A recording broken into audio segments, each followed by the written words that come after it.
Bishut, Rabbi Gross, Rabbi Yodanik, Rabbi Schwartzberg, Rabbi Luban, Rabbi Mori. Being the sign shas tonight in memory of my Saba, whose 29th yard set is tonight, Ben Chasvi ben Shlomo Halevi Tzal. And you know, one of the most famous mathematicians and pioneers of imaginary numbers, Benoit Mandelbrot, was a secular Jew. His most famous discovery was the Mandelbrot set, known by many mathematicians as the thumbprint of God. You may have seen one of these on an episode of Nova or National Geographic, where you keep zooming into it and the shapes keep reappearing. Keep going on and on. Phi, a mathematical constant, which heavily relates to nature as a whole. The value of phi can be roughly approximated by dividing the gematria of kedem, another word for Gan Eden, a Kabbalistic word for Gan Eden, by Eitz HaChaim, another word for the Eitz HaDat. The value you get is 1.618. One of the most famous mathematical principles involving pi and e, which is the base of the natural logarithm, is if you take e and raise it to the power of the square root of negative pi squared, you get negative 1. Show you. Prove it. Do you have all your visuals? This is Ah, just what I'm doing. Of course. This principle is believed by some as proof that Hashem exists, as two completely unrelated constants from nature are so perfectly intertwined. I would like to further elaborate on the relationship between Judaism and mathematics. The Mishnah in Eruvin on Daf Mem Ted Amud Bet, talking about the Tchum Shabbos, the area outside the city one can walk in Shabbos, which is generalized to 2,000 Amud. The Mishnah has a discussion between the Chacham Agulot. The opinion of one of these rabbis, Divrei Rabbi Chana ben Anshoganos, the words of Rabbi Chana ben Anshoganos, is that the 2,000 Amud is a circle.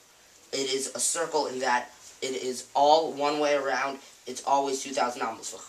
But the Chachamim say, Marbubot Kislata Meruba, they form a square, like square boards, 4,000 Amud on each side, Kadesha Hozu Niskor 0, so that one may gain the benefit of the corners. What does this mean? As you can see, the circle here, when you go around, it always has the same distance from the center to one of the edges. While the square, the distance to the corners is greater than the distance to the edges. And that's the makel that the Chachamim give, is Mishnah. A great example of what the Chachamim knew of mathematics way back when. An additional Mishnah is that of the Korah, a specific part in a special type of Eruv.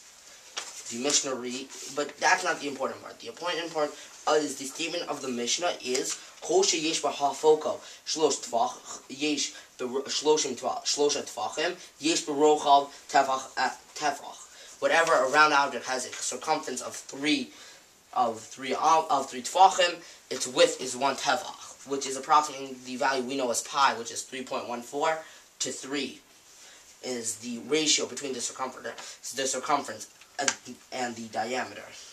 But the Gemara, let's see what the Gemara has to say on this. The Gemara asks, Minan Hanimile, from where do we know these words?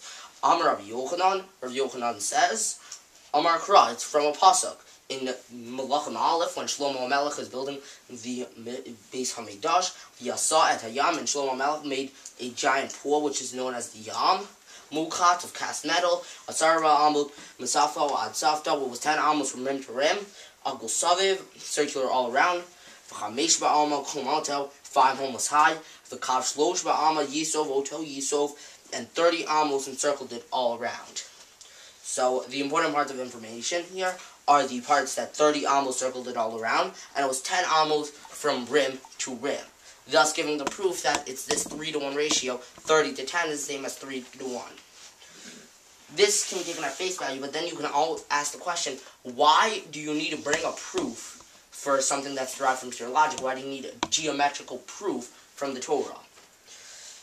The answer of Tosfos is that the approximation of 3-to-1 is accurate enough for religious purposes, and the reason why they brought a proof was similar to the reason why they brought a proof on various types of snakes get into different types of wine, and then just kind of to drink that wine.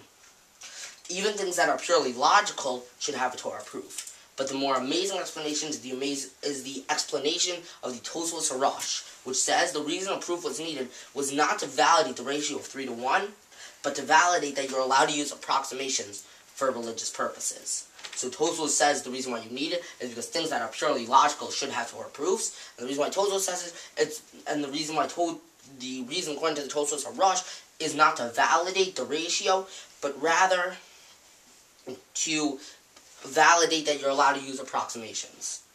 On this Gemara is one of the most famous statements of the Rambam, and probably the most famous statement in the secular world, that the reason why such a rough value of 3 to 1 was used was because all ratios of circumference to diameter, as we know pi, are approximations. Thus, the simplest approximation was used. This is taken by many mathematicians as the first hypothesis that pi is an irrational number, and that it cannot be represented as a fraction. What can we learn from this? What does this all mean? We see that there's a deep intertwining between mathematics and Judaism. We see that Judaism isn't just a religion that's sitting in the base midrash learning just Judaism. We see that they were on par with the people of their times and even the secular studies, which the others excelled at. I would like to continue my discussion by talking about my favorite Mishnah in all of Shas, Mesechus Peah, Mishnah Aleph, Parak Aleph, Mishnah Aleph, a Mishnah that we should all know. It is from, we say it every day during davening, it's very short, Eilin Advarim, Shein Lam Shior. These are the things which have no measurement. Peah, the cutting of the corner of the field, Bikurim, and the bringing of the first fruits to Yerushalayim, V'Rayon, and the bringing of gifts to Yerushalayim, U'Milos Hasadim, and kind acts of kindness, V'Talmud Torah, and the learning of Torah. Now, why is this such an amazing Mishnah to me? It's because there's two main reasons. The first main reason is because most Mishnahs give you a halacha, a limit, a restriction, something that you shouldn't do, or something that you should do, but in a certain amount. The size of an etrog, for instance, there's a machlokas of both the minimum and the maximum amounts. But this Mishnah, it's different. It's not telling you what you can and can't do. It's telling you not what just you should do, but things that you can't get enough of and that there are no limit to. The other major reason is because it brings topics from all the corners of the different mitzvos. Peah, the gifts for poor, the Bikurim V'Ariyon, gifts for Hashem, U'Milos Hasadim, gifts for one another, the Talmud Torah, the ultimate, because it is in the end a gift for yourself via Torah study. But this learning of Shas that I have completed wasn't a short story. It started in 3rd grade, 5 years ago, with young Torah scholars with Rabbi Lazar. Rabbi Lazar, after about a few months of learning, told me to get a chavrus at RJJ. After a year of searching, I learned with Avrami, a student from RJJ, for 2 years, and finished Mishnayot, Brachot, and Mishnayot of Shabbos. 4 years ago, I did Siyum on Mishnah Brachot on my Shabbos 25th yard site. I learned Mishnah B'Schus Cholim in what I called Mishnah Chola, covering most of Moed with Gavriel Adin and other students of our POI. I decided to finish Seder Moed for Siyum B'Chorim at AA as a katan. Rabbi Young had to go all the way to Chicago to get an answer to the shaila as whether I could be Motzei the Siyum for the B'Chorim. After that, I decided to finish Shas. That was 2 years ago. In the meantime, this past August, I have started Daf Yomi. I would like to thank my parents, Rabbi Gross, and everyone who has learned with me and has supported me in my learning. But let's turn to who this night is truly about. My Saba was born and raised in Germany. He was a Holocaust survivor who lost the vast majority of his family. He came to America after the war and settled in Washington Heights with my Savta. They moved to Bergenfield, New Jersey, when my Ima and my aunt were in grade school, and one of his most important values was that his girls get a yeshiva education. I will now learn the final Mishnah in Kalim, thus completing Shisha Sidrei Mishnah, Parak Daled, Parak Lamed, Mishnah Daled.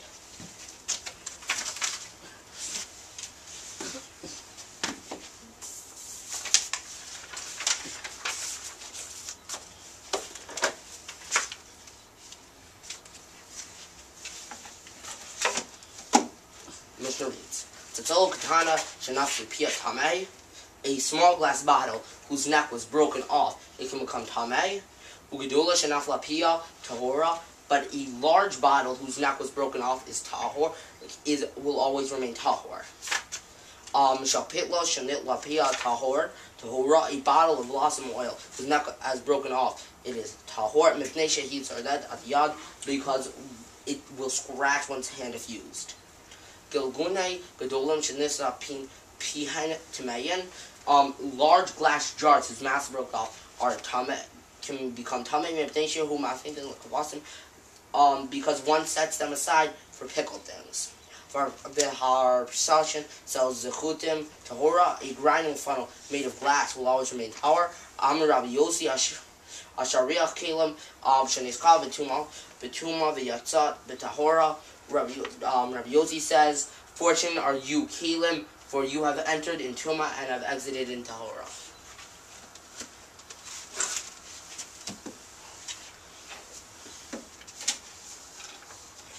Adran Allah Shisha Siddur Mishnah V'Adarana V'Adara Chalan Shish Da'atan Allah Shisha Siddur Mita V'Da'atach Allah Ladnina Shem Minach Shisha Siddur Mishnah Latina Shem Mina La B'Yama Hadin V'La B'Alma Da'atei Arab Nadonai Uhinu Etivrei Torah Tach B'Finu B'Fiyod Amcha Beit Yisrael V'Niyak Kulan Lano Anachnu V'Ta'ei Amenu Inu V'Ta'ei Amcha Beit Yisrael Kulanu Yodei Shemecha V'Lamdoi Torah Tacha L'Shma Me'avei Takmenu Mitzvotecha Kili Olam Hili Bitamim V'Chukacha Leman Lo Evu Avosh Olam Lo Eshkach V'Kudecha Kibam Chanitani Baruchat Haranai Lamneinu Chukacha Amen Amen Amen Selava Ed Modim Anachnu L'Fanecha Naihoinu Le'Avotinu Santa Chalchinu Me'Yoshei B'Tamigdash V'Lo Santa Chalchinu Me'Yoshei Karnot Sha'anu Mashkimim V'Heim Mashkimim Anu Mashkimim L'Divrei Torah V'Heim Mashkimim L'Divrei B'Talim Anu Amilim V'Heim Amilim Anu Makalim M'Kapim Schar V'Heim Amilim V'Ein M'Kapim Schar Anu Ratzim V'Heim Ratzim Anu Ratzim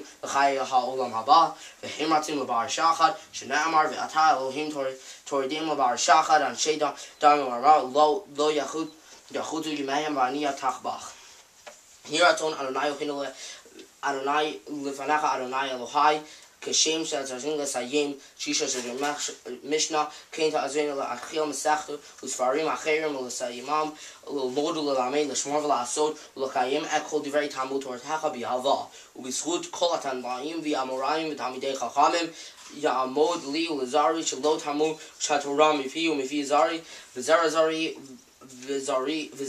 Zari Ad Ulam V'Tichucha Bi B'Hilchatacha Tanacha Otach Bishkacha Tishmar Lecha Avehakitzita Tahi Tishkacha Kibi Yerbu Yamacha V'Yisru L'Chashanot Chayim Orach Yamim B'Yamenu Bismillah Oserk V'Kavod Adonai Ozi Amo Yitin Adonai V'Rachat Amo Bashalom Avi Gadash Meraba Yamadi Guatila Khadata L'Chai Mataya L'Chai Hona Dan L'Chai Alma Umene Karata de Yerushalayim Ulashka Allah Heichal Ibegava Ulama Karpel Khana Nechura Minara Vilavata Pilchana Dishmaya La Khadata Vemliku de Shabrechu Behamlutai Vaikrae Bechaychon Yomechon Chai de Chobe Yisrael Bagalais Makarivim Ruam Amen. Yehesh Rabba Mavarach Olam Omeo Maya. Yehesh Rabba Mavarach Olam Omeo Maya. Yibrach Vibach Vibarvim Amina Say Vidavi Dala Vidala Shmidu Shaber Richo. Le'elam Min Chober Chadav Shirad Adu Chadav Nechamata Dami Ami Amavi Mruam Al Yisrael V'Yaraban and the Al Tamidei V'Alkol Tamidei V'Alkol Mandaskim Meraisa Dibra Stroud V'Hadin V'Di B'Chol Atar V'Atar Yehei L'Hon L'Cholon Shlama Rabba Chino V'Chista V'Rachamin V'Chayin Aruchin Umizoni Aruchai Porkanam Min Chadam Avon Dishmaya V'Yimru Amen Yehei Shalom Rabba Min Shemai V'Chaim Aleni V'Alkol Yisrael V'Yimru Amen V'Seh Shalom Min Ramav V'Yaseh Shalom Aleni V'Alkol Yisrael V'Yimru Amen Amen. Simon Tovo.